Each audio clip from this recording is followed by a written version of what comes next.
Hey guys, Abdurrahman here, and today we'll be talking about the DJI MAVIC MINI. Making a smaller product usually comes with a lot of compromises, but the DJI MAVIC MINI has proved us wrong. And here's why. The Mavic Mini is small, light and very portable. It's the perfect drone for travel, even hiking or backpacking.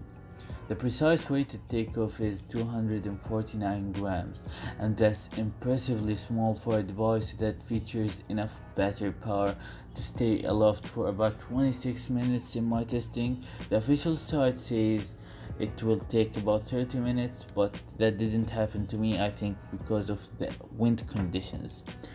The aircraft itself is palm-sized when folded, so it's easy enough to pack in the same bag as your mirrorless camera kit. And the drone is finished in light gray. It's really easy to unfold and prepare to flight. You'll just have to find a good flat surface to launch from. Now let's talk about the camera. The DJI Mavic Mini shoots 2.7K video at 30 frames per second or 180 at 60 frames with a smartphone sized image sensor for 12 megapixel sharp pictures. The camera is mounted on a 3-axis gimbal, and its angle view is similar to that of 24mm full-frame lens. Also, it supports a fixed 2.8 aperture. And there is some definite pluses to the design. The lens is crisp and free of visible barrel distortion. We've moved well beyond the days when a fisheye perspective was considered acceptable even on a consumer drone. The gimbal keeps the video stable even when the drone is turning or braking, a plus for nabbing dramatic POV footage. Also, there is some position modes. There is a basic operation.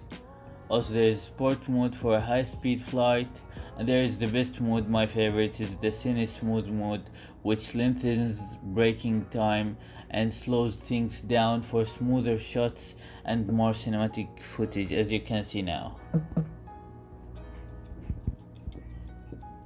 But there are some limitations.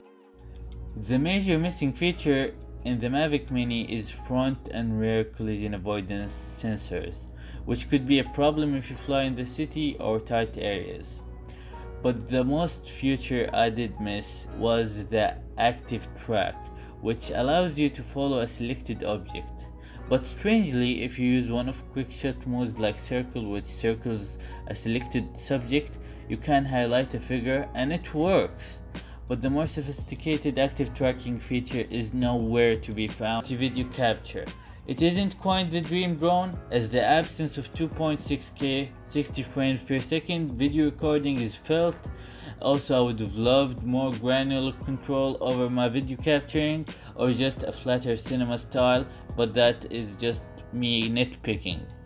However, nothing else this size does what the Mavic Mini does, and it proved that size does not matter, at least in drones.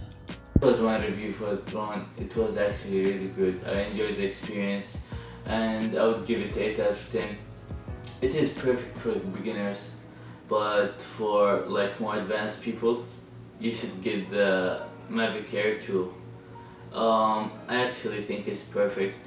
I would buy my own really soon.